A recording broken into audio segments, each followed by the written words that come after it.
Queridos, estamos no mês da família, então toda a mensagem de domingo de manhã, domingo à noite, a mensagem de quarta-feira, todas são voltadas para o contexto família. A preocupação nossa é exatamente cuidar da nossa casa. E o tema da série de domingo à noite, família, quanto vale a sua? E é interessante pensar nessa pergunta, como nós falamos, recapitulando um pouco, nós conversamos domingo passado. Quando a gente fala quanto vale a sua família, a primeira coisa que a gente vem à mente é: família não tem preço, não tem como dar valor à família, não tem como pôr preço na nossa família. Mas quando nós utilizamos outras unidades de medida, que não seja a questão financeira, nós podemos avaliar o quanto vale a nossa família nessa questão dessas unidades de medida. Nós aprendemos domingo passado sobre a espiritualidade. Quando nós pensamos na unidade de medida, a estabilidade emocional, ou quanto à moral da nossa família, nós podemos chegar próximo daquilo que realmente vale a nossa família.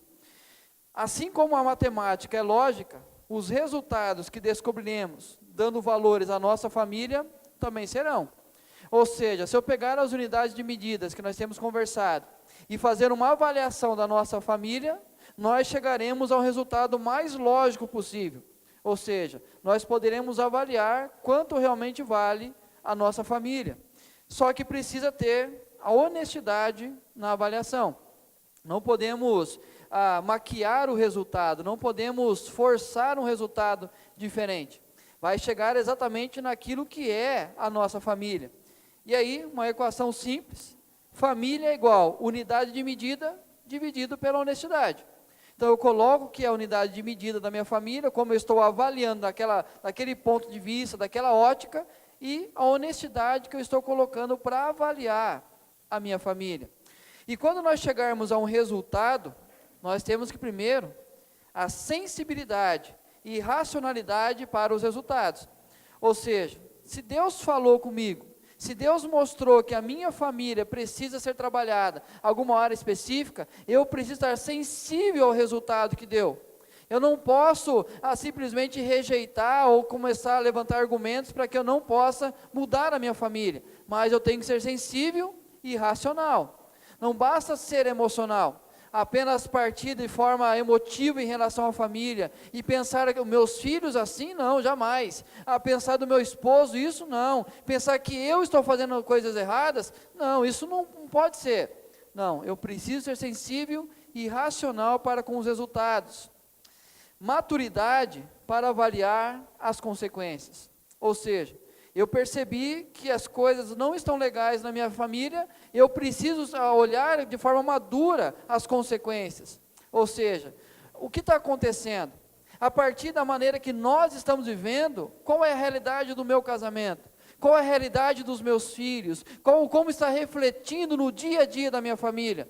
Ser maduro o suficiente para visualizar e avaliar. Mas o importante, disposição para buscar mudanças necessárias.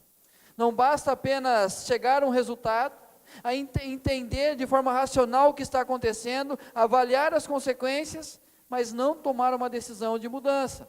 Porque senão nós iremos continuar a vida toda da mesma forma, da mesma maneira, porque falta apenas um detalhe: a decisão de fazer diferente.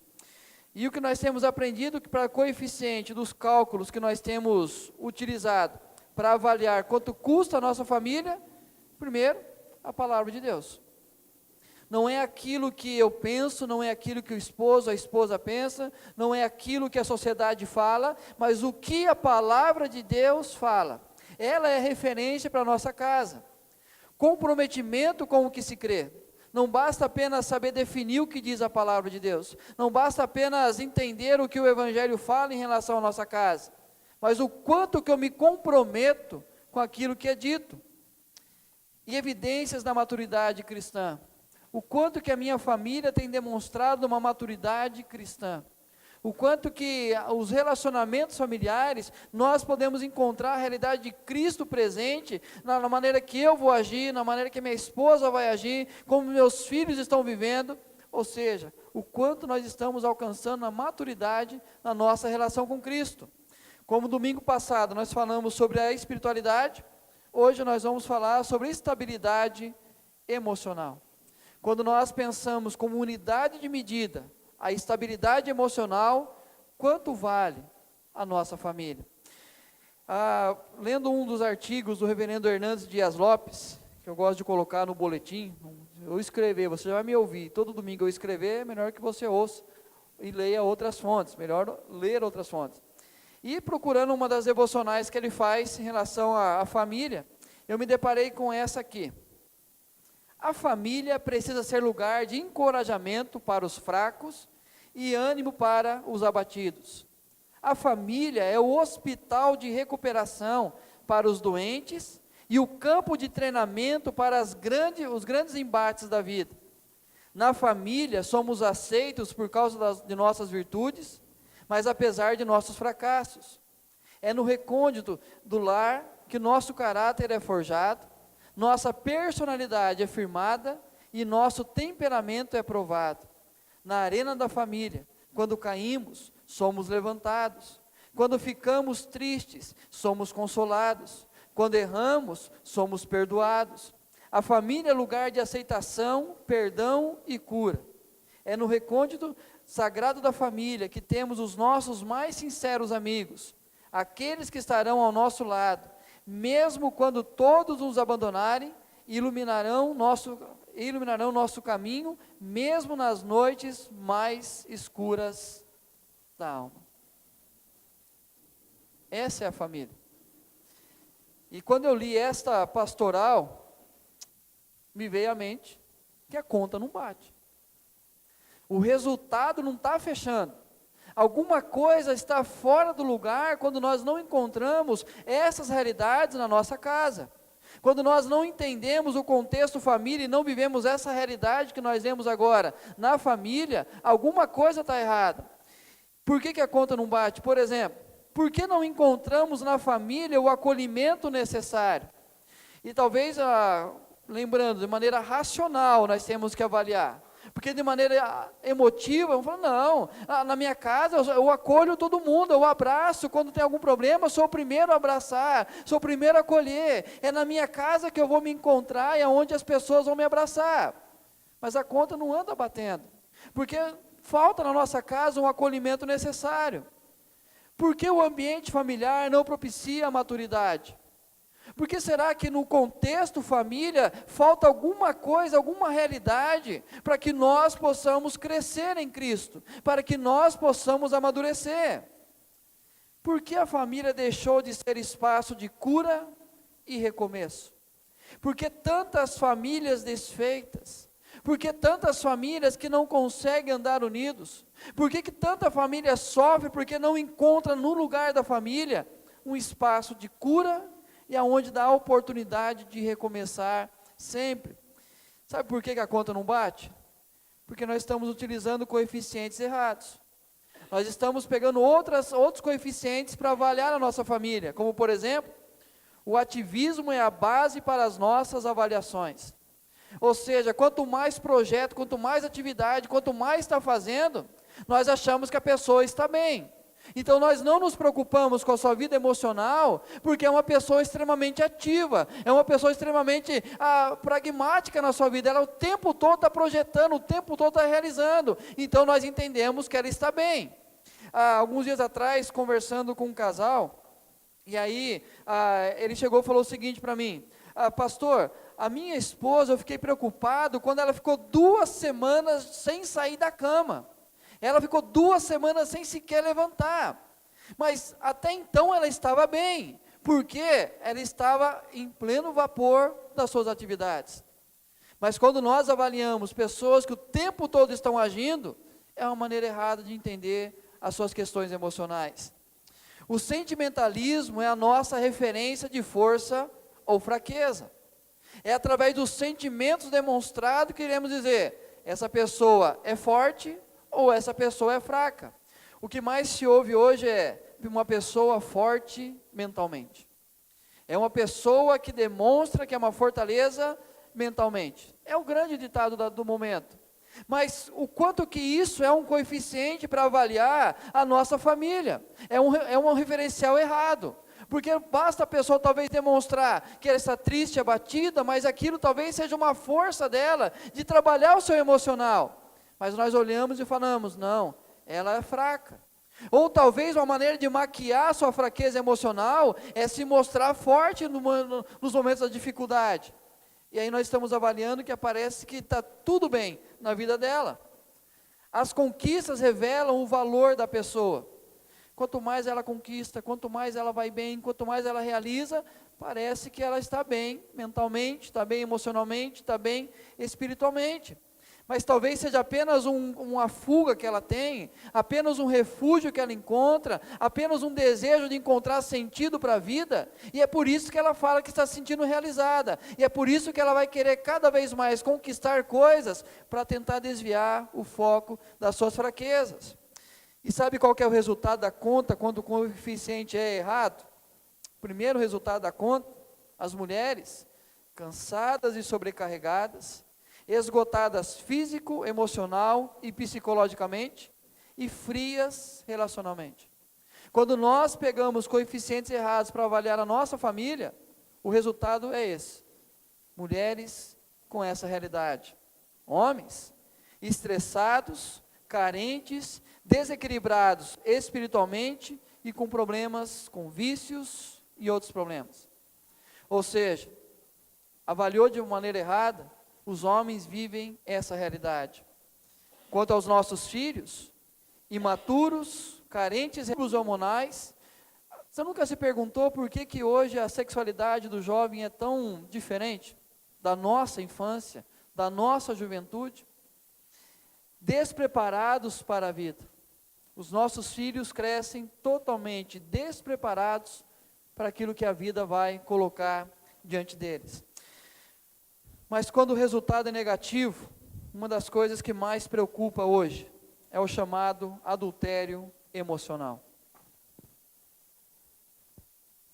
Um dos problemas que mais afetam os nossos lares é o adultério emocional.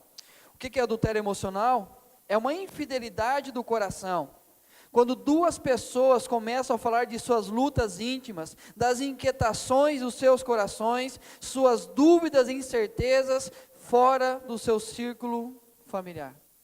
É quando nós tentamos trabalhar os sentimentos, as nossas feridas, os nossos traumas, os nossos embates emocionais, não no nosso círculo familiar. Não é questão que você não pode ter um amigo, alguém que você confie, que possa compartilhar. O grande problema não é ter um amigo fora da relação familiar. O grande problema é não ter um amigo dentro do contexto familiar. É não ter no círculo da nossa família, alguém que possa cuidar do meu coração, alguém que possa tratar as minhas feridas, alguém que eu possa demonstrar a minha fraqueza, alguém disposto a caminhar do meu lado. E quando eu não encontro isso dentro da minha casa, eu passo a viver essa realidade do adultério emocional. Quando a gente tira a prova dos 9, para tentar chegar ao resultado negativo da estabilidade emocional, algumas coisas que você pode avaliar. Primeiro, necessidades emocionais não preenchidas na família. Aquilo que é a nossa necessidade emocional, nós não encontramos o preenchimento disso no nosso contexto familiar. É o primeiro sinal que a conta está negativa. Necessidades de aprovação, atenção e afeição. O tempo todo a nossa carência grita. A nossa carência mostra o desespero de alguém que aprove a nossa ação, que aprove a nossa atitude, que reconheça o nosso valor, que ouça o que nós temos a dizer. Outra, ausência de confiabilidade nos membros da família. Isso é uma das coisas que eu mais trabalho com os meus filhos, que eles confiem em mim. Que eles possam chegar e falar o que está acontecendo na escola, o que aconteceu com os amigos, qual é o medo que eles têm em relação à vida. Mas quando nós olhamos o contexto familiar, quando o resultado é negativo, nós não encontramos. É o marido que não confia em comunicar com a esposa o que ele está passando. É a esposa que não consegue olhar para o marido como alguém confiável, que possa falar das suas fraquezas. São os nossos filhos que fogem da gente. Os nossos filhos que maqueiam o tempo todo a realidade deles.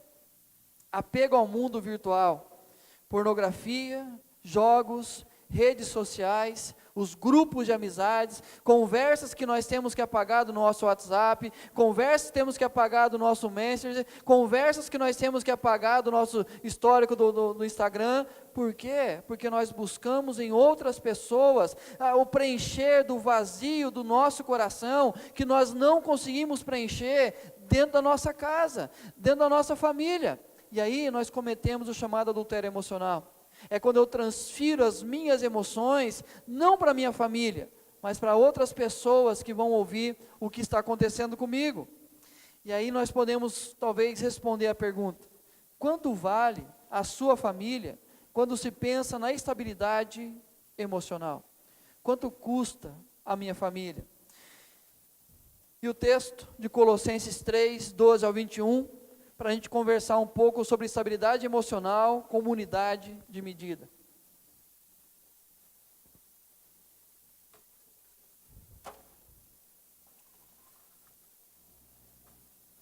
Colossenses 3, 12 ao 21.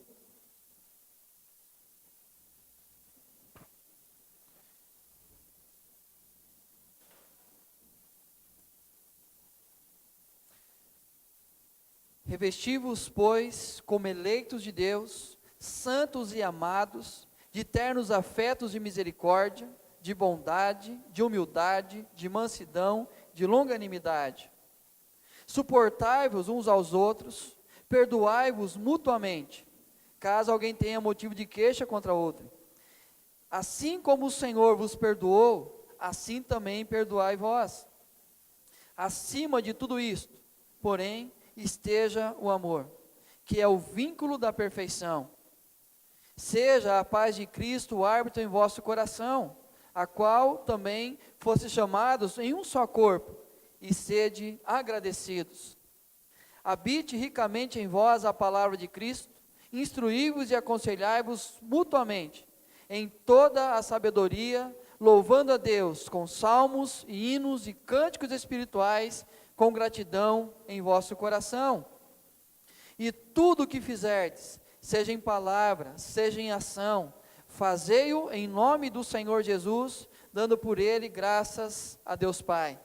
Esposas, sede submissas ao próprio marido, como convém no Senhor. Maridos, amai vossa esposa e não a trateis com amargura. Filhos, em tudo obedecei a vossos pais, pois fazê-lo é grato diante do Senhor. Pais, não irriteis os vossos filhos, para que não fiquem desanimados. Algum tempo atrás, aqui na igreja, nos estudos de quarta-feira, nós trabalhamos esse livro, Espiritualidade Emocionalmente Saudável. E o autor desse livro, ele fala que a nossa vida emocional, ela é comparada ao grande iceberg, onde mostra apenas o comecinho daquela grande pedra de gelo, e não mostra a profundidade que tem. E aí então o que nós tratamos é apenas aquilo que está na superfície, apenas aquilo que é aparente às pessoas, aquilo que se mostra às pessoas, mas aquilo que está na profundidade da alma, na profundidade do nosso coração, aquilo que realmente importa para nós que seja tratado, nós escondemos, nós tentamos o tempo todo não trabalhar, não tocar nessas feridas. E ele faz duas afirmações: negar nossos sentimentos e emoções é negar a nossa humanidade, é desconsiderar a imagem e semelhança de Deus em nós. E é interessante que nós nos comparamos a relação com a imagem e semelhança de Deus, quando nós queremos construir um mundo em 6 dias. Quando nós queremos entrar num ativismo doido da vida, um ativismo que enlouquece todo mundo, um ativismo que tenta esconder as feridas da alma, mas nós queremos dizer que nós somos a imagem e semelhança de Deus apenas naquilo que é o ativismo. Mas quando nós esquecemos daquilo que Deus demonstra, a emoção da criação, por exemplo, quando Ele termina a criação, Ele diz: muito bom. Deus mostra a sua emoção, mostra o seu sentimento, Deus mostra a sua satisfação de tudo aquilo que Ele fez. Mas nós queremos apenas mostrar através da atividade, escondendo aquilo que é o sentimento no nosso coração. E Ele diz: a espiritualidade cristã, sem integração com saúde emocional, pode ser mortal. Tentar trabalhar a nossa espiritualidade apenas na minha relação com Deus, aquilo que eu faço para Deus, sem permitir que Deus trabalhe as minhas emoções, sem permitir que Deus trabalhe a minha saúde emocional, pode ser arriscado demais, pode ser perigoso demais. E queridos, é uma das coisas que nós mais temos feito. Nós nos envolvemos com as coisas de Deus, mas não deixamos que Deus trabalhe nas emoções do nosso coração. E aí nós nos surpreendemos com notícias tristes, de pessoas que amavam Jesus, que andavam com Jesus, mas abandonaram a fé, muitos tiraram suas próprias vidas, por quê? Porque não trabalhavam essa realidade. E quando nós pensamos na conversa nossa com os homens ontem aqui, quando nós pensamos na realidade da nossa vida emocional, não é algo que tem que ser deixado de lado, não é algo que não precisa ser trabalhado, é algo fundamental, e é a realidade que Deus deseja trabalhar no nosso coração. Cuidar das nossas feridas, cuidar dos nossos traumas, cuidar daquilo que se passa, que apenas nós sabemos. E a maneira que Deus pode trabalhar é através do contexto familiar. É onde Deus coloca as pessoas mais próximas, mais íntimas. Mas parece que estamos vivendo uma realidade diferente. Quando nós ouvimos um convite desse de Jesus: vinde a mim, todos os que estáis cansados e sobrecarregados, e eu vos aliviarei. Tomai sobre vós o meu jugo e aprendei de mim, porque sou manso e humilde de coração, e achareis descanso para a vossa alma, porque o meu jugo é suave e meu fardo é leve. O que Jesus está trabalhando aqui com os discípulos e com aquelas pessoas, a multidão que estava ao redor dele, eram pessoas ativas na religião, eram pessoas que ouviam os fariseus, os doutores da lei, e o peso que eles colocavam sobre as costas dessas pessoas, o peso da religião, o peso, a opressão do governo romano, a opressão que essas pessoas viviam. E isso trabalhava um cansaço, que trabalhava a sobrecarga na vida dessas pessoas. O que Jesus fala para elas? Venha após mim, pega esse peso que tem sobre vocês, que está trazendo uma amargura espiritual, um cansaço emocional, e coloca sobre a minha vida. Lança sobre mim, e entenda que eu sou manso e humilde de coração, e leva sobre vocês o meu fardo, porque é leve, é suave. O que Jesus convida é exatamente pessoas para andar com Ele, pessoas para trabalhar as suas emoções, as suas sobrecargas, e receber esse convite de tirar delas aquilo que machucava os seus corações. Queridos, é isso que acontece com a gente, é isso que acontece na realidade da nossa vida. Talvez o peso da religião, o peso da sociedade, o peso do pecado tem nos esgotado emocionalmente, mas nós temos um convite de Jesus para trabalhar essa realidade na nossa vida. O texto que nós lemos, ele fala de um contexto bem interessante. Do 12 ao 17, ele fala dos fundamentos para uma estabilidade emocional. Como que nós podemos criar um ambiente onde pode ser trabalhado a estabilidade emocional. Mas sabe qual que é o problema nosso quando nós lemos a palavra de Deus? Nós temos contexto. O que Paulo está falando aos Colossenses nesse momento é a igreja. Porque aqui ele fala de louvor, ele fala de salmos, ele fala de cânticos espirituais, isso aqui é a igreja. É aqui que eu vivo essa realidade. Mas esse contexto, a partir do versículo 18, Paulo fala de família. Agora é um outro departamento. Não. O que Paulo está fazendo é uma construção, que ele vai trabalhando o que é preparar um ambiente saudável, para viver a estabilidade emocional, no contexto igreja, que se estende ao contexto familiar, ou seja, a praticidade dos fundamentos, promovendo essa estabilidade. Ele passa quais são os fundamentos, e como eu levo para a prática aquilo que ele está ensinando. Primeiro, os fundamentos para o cultivo da estabilidade emocional. A primeira realidade que Paulo fala que tem que ter no ambiente é colocar o coração em tudo. É o termo que ele utiliza, revestivos de ternos afetos. Tudo o que eu faço, eu preciso aprender a colocar o meu coração. E quando a gente olhou hoje as redes sociais, eu não sei se você chega, como diz na minha terra, aguar os olhos, de ver tanto a questão de mãe, família, amor, unidade, proximidade, famílias reunidas. E a gente olha esse contexto, família. Mas, queridos, o quanto que nós temos colocado o coração e permitido se colocar o coração no contexto família. O quanto nós temos permitido entrar essa realidade e agir na relação familiar com todo o nosso coração. E agir com o coração, Paulo vai falar alguns pontos. Primeiro, misericórdia. Revestivos de eternos afetos de misericórdia. E misericórdia é disposição em sentir. A palavra misericórdia é miséria do coração. É sentir a miséria do coração do outro. É sentir a dor do outro. É sentir o que está ferindo o coração do outro. Mas o que acontece? O que o outro vive é irrelevante para mim. E eu não coloco o coração na minha relação com a família.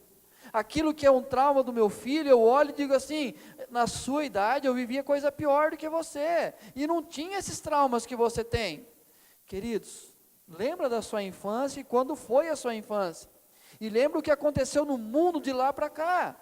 Quando a esposa traz os seus traumas, as suas dificuldades, nós não conseguimos pôr o coração para sentir o que ela está passando, porque nós lembramos, não, as mulheres do passado eram mais fortes. Por quê? Porque elas ficavam em casa.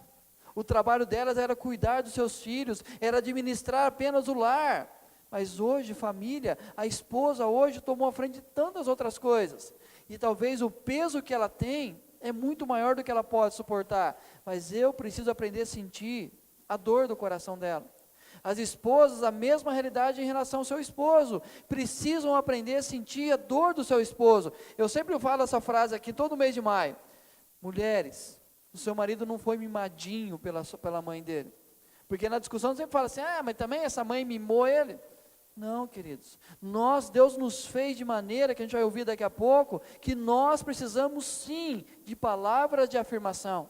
Nós precisamos sim de pessoas que reconheçam a nossa importância. Mas quando isso não é trabalhado, não tem disposição em sentir, a família não cria um ambiente estável. Mas Paulo trabalha os seguintes temas: bondade e humildade, disposição em servir. A disposição em estar disposto e estar se colocando à disposição da família. A disposição em servir a nossa casa, em servir a nossa esposa, esposo, em servir os nossos filhos. É exatamente agir com bondade e humildade. É reconhecer o valor do outro. Mas Paulo ainda trabalha dois temas: mansidão e longanimidade. Disposição em seguir junto. Disposição em continuar do lado. Disposição em poder criar um ambiente de tal forma que as pessoas conseguem andar, conseguem cultivar alguma realidade nova. Colocar o coração em tudo. É o primeiro ponto que o apóstolo Paulo trabalha em nossa vida. Mas também, agir em direção ao outro. Quer criar um ambiente onde a estabilidade emocional é trabalhada de maneira positiva? Agir em direção ao outro. Todo o texto vai dizer uns aos outros. Por exemplo, suportai-vos uns aos outros. E suportar é compreenda a fraqueza do outro. É entender que o outro não tem condições naquele momento de caminhar sozinho. Ele vai depender de alguém que coloque o ombro debaixo do seu ombro e carregá-lo, conduzi-lo. Então é entender que no ambiente de família, eu preciso, a minha atitude, a minha ação é em direção ao outro. Mas quando o outro chega enfraquecido, o outro mostra as suas fraquezas, o que eu faço? Põe a mão no ombro dele, mas por cima, e aperto, para mostrar ainda mais as fraquezas. Quer alguns exemplos? Quando chega em casa o esposo e fala de alguma dificuldade no trabalho, a esposa, toda carinhosa, olha e fala assim, mas também, você não tem boca para falar? Precisa mais exemplos? Não? Mas é o que acontece. A pessoa não encontra na família alguém que age na sua direção para ser suporte. E no mesmo versículo Paulo usa, perdoai-vos. Já que você compreendeu a fraqueza do outro, dê oportunidade para ele se fortalecer. Dê oportunidade para ele ser forte agora. E como? Perdoando. Manifestando o perdão. Ele errou, a fraqueza dele o levou ao erro, então permita que ele possa ser cuidado no ambiente familiar. Mas ainda, cultive uma espiritualidade saudável. Como eu falei, a gente departamentaliza a nossa vida, aqui o departamento espiritual, aqui o departamento profissional, aqui o departamento espiritual. Então eu trato agora aqui, domingo à noite, é o horário do meu departamento espiritual. Então eu vou lá e vou trabalhar. Mas agora, segunda-feira de manhã, eu tenho o meu trabalho, é o departamento. E aí nós não criamos no nosso contexto familiar, um contexto onde a espiritualidade possa ser desenvolvida de maneira saudável. Como? Cultive atitudes que unam. Paz de Cristo seja o árbitro do vosso coração. Atitudes nossas que vão promover a unidade espiritual da nossa família. Fazer exatamente aquilo que Cristo faria, exatamente aquilo que Cristo deseja que se faça. Aquilo que a nossa relação com Ele nos traz paz. Porque sabemos que é exatamente a vontade dEle para a nossa casa. Então, entenda que construir uma espiritualidade saudável dentro de casa, cultive uma atitude que una. Cultivem o discipulado mútuo. Ele diz: habite em vós a palavra de Cristo e instruí-vos e aconselhai-vos mutuamente. É exatamente a esposa com uma palavra doce em relação ao que Deus quer da vida do marido, o marido com sabedoria instruindo a sua esposa, os pais preparados para discipular os seus filhos, para que no contexto familiar exista essa realidade. Cultive a gratidão e a glória, fazendo tudo em nome de Jesus, dando por meio dele graças a Deus Pai e a glória a Cristo Jesus. Ou seja, eu preciso cultivar a gratidão. E esse é um ponto que a nossa espiritualidade não anda tão saudável assim, porque nós não conseguimos ser gratos por aquilo que nós temos e aquilo que nós somos. É aquele velho ditado: a grama do vizinho sempre é mais verde. E a nós, o vizinho olha para nós com a mesma visão, mas nós não conseguimos ser gratos por aquilo que nós temos. E aprenda a viver o relacionamento familiar para a glória de Deus.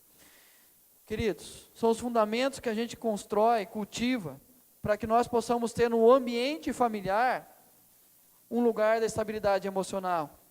Mas como colocar isso na prática? Como colocar isso de forma que aquilo que nós construímos se torne visível, palpável, se torne algo presente na nossa casa? E por mais repetitivo que seja, é o texto que Paulo trabalha.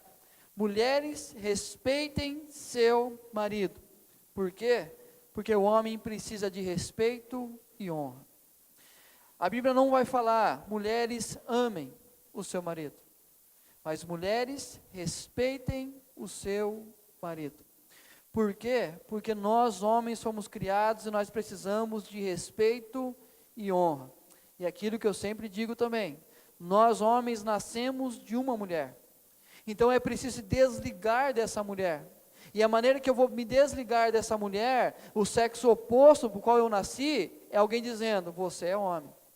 Você é homem. Você tem que ser respeitado, você tem que ser honrado. Ou seja, no contexto familiar, para promover a estabilidade, lembre-se dessa realidade. O homem precisa ser respeitado e honrado. E mulher, como que você faz isso na prática? Sendo auxiliadora.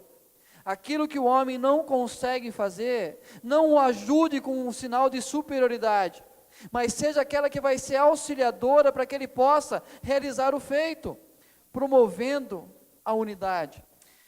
Quando a Bíblia fala, principalmente em Provérbios, do papel da esposa dentro de casa, a esposa rixosa, a esposa que gosta de discussão, a esposa que gosta de divisão, a esposa que não promove a unidade,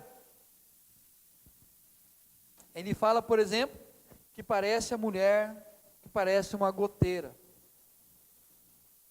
Vai dormir com esse barulho aqui, ó.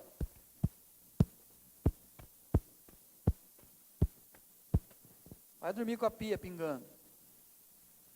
Você vai levantar de madrugada e vai fechar. Por quê? Porque a mulher rixosa é a mulher que goteja. É a mulher que o tempo todo está no ouvido do marido, o tempo todo promovendo discussão, o tempo todo promovendo a desunidade, o tempo todo promovendo o afastamento, o tempo todo denegrindo aquilo que deveria ser construído no coração do homem. Então, se nós queremos construir a estabilidade emocional, esposa, aprenda a promover a unidade. E como? Dando abertura ao diálogo.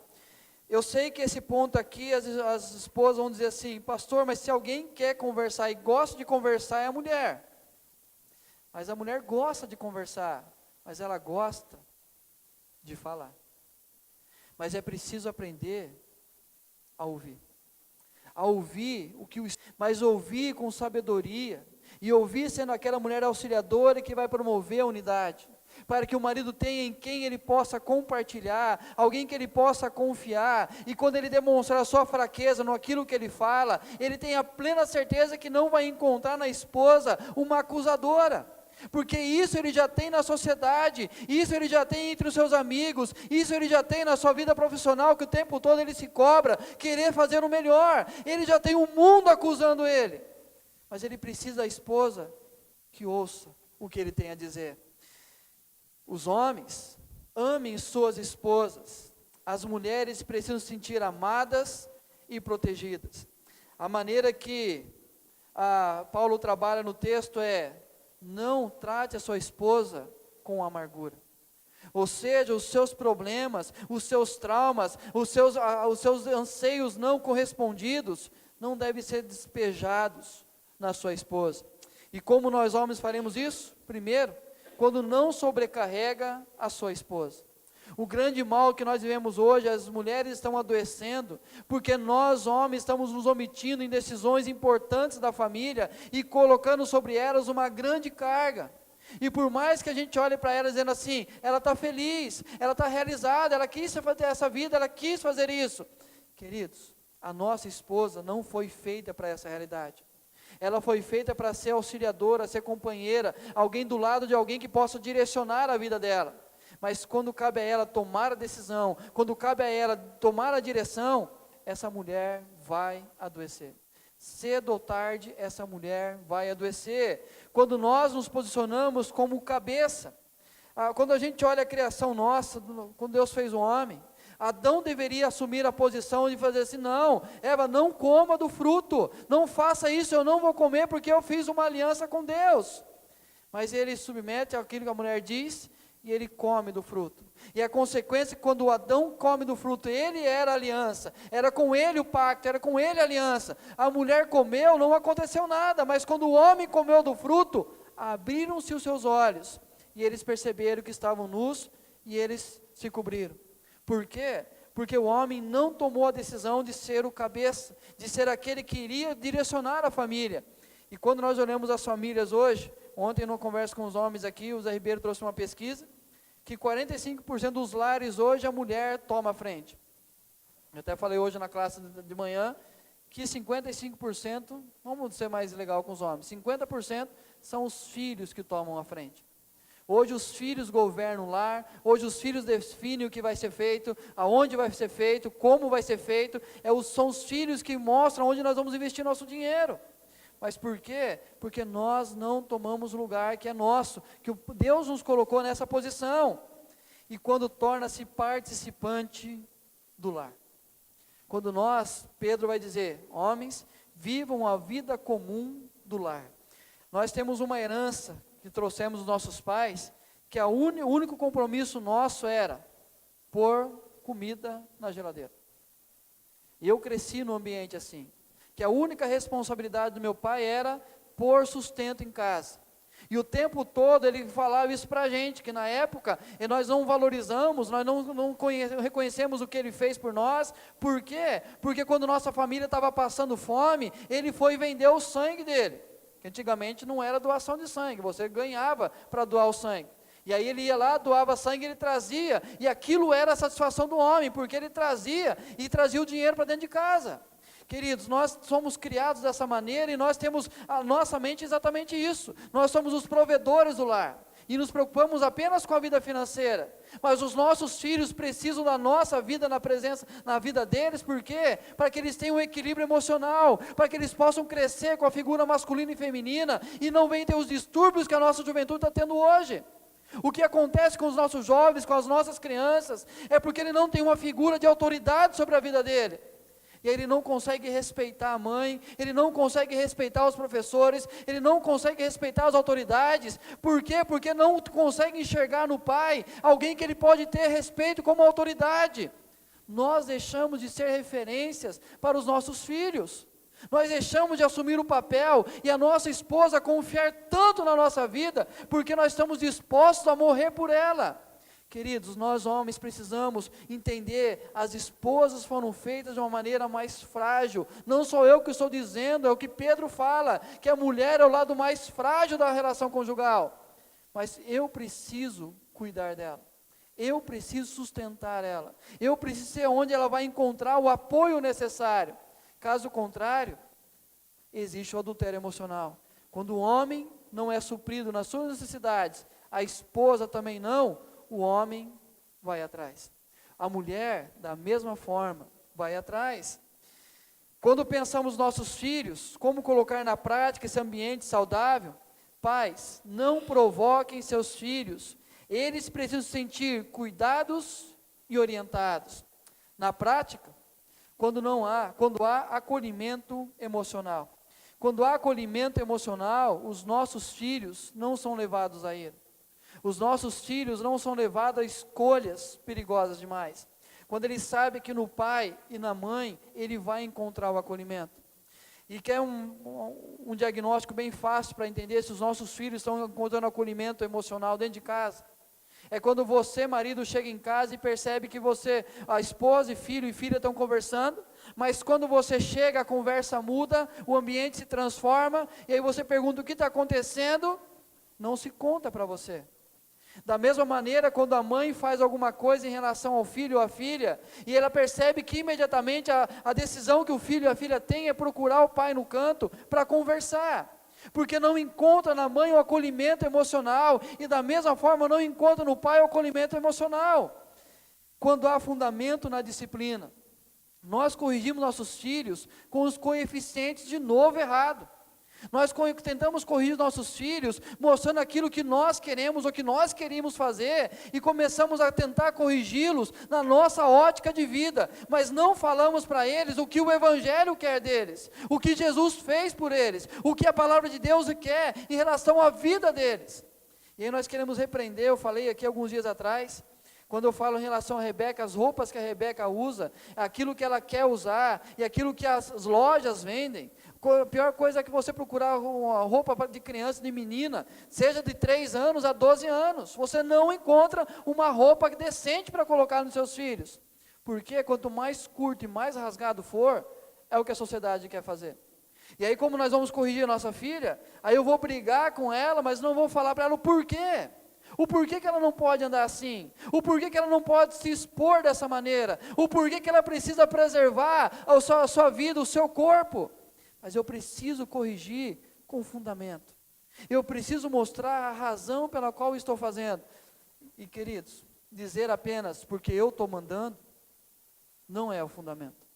Apenas porque eu quero que seja assim, é porque está debaixo do meu teto, não é mais o fundamento que a gente tem que usar.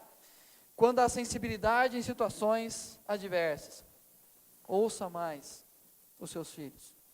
Ouça mais os traumas deles. Ouça mais as decepções que eles têm. Ouça mais o contexto que eles estão vivendo. Ouça mais as dores que eles têm no coração. Nós achamos que, porque nós tivemos uma infância diferente, eles precisam serem tão fortes quanto a gente. Mas, queridos, hoje as lutas que eles vivem são muito maiores do que as lutas que nós vivíamos. Quer um exemplo? Quando você tinha 7, 8 anos, sua mãe e o seu pai nem sabiam onde você estava. Você corria pela rua da cidade toda. Por quê? Perigo era menor. Hoje você não deixa seu filho nem ficar no portão trancado, olhando para a rua. Você quer que ele fique no fundo da casa. Já que você tem noção disso, seja mais sensível aos traumas que os filhos estão vivendo. O que o reverendo Hernandes disse no seu texto, é no recôndito sagrado da família que temos os nossos mais sinceros amigos, aqueles que estarão ao nosso lado, mesmo quando todos nos abandonarem, iluminarão nosso caminho, mesmo nas noites mais escuras da alma. É no ambiente familiar. É onde nós construímos essa realidade que nós vimos no texto de Paulo, o ambiente é onde a estabilidade emocional possa ser construída, e nesse ambiente não apenas de teoria, mas de prática. E aí nós vamos encontrar pessoas dispostas a nos suportar, a nos perdoar, a sentir a dor do nosso coração, a nos ouvir, a tratar as nossas feridas, um ambiente onde nós podemos receber esse convite de Jesus, e através da nossa família, de pessoas mais próximas a nós, sermos tratados por Ele. Vinde a mim, todos que estáis cansados e sobrecarregados. Queridos, a nossa família está assim. A família vive este contexto de sobrecarga e de cansaço. Mas para que nós possamos criar esse ambiente, a primeira decisão nossa é ir até Jesus. É ir até Jesus e deixar Ele trabalhar o que é necessário para que eu mude, para que a minha mudança possa refletir na minha família. Eu quero convidar você a um tempo de oração em relação à sua família. E lembrando que você faz parte dessa família, então também é orar por você. Para que em nossa família possamos construir um ambiente saudável, para a nossa estabilidade emocional ser trabalhada.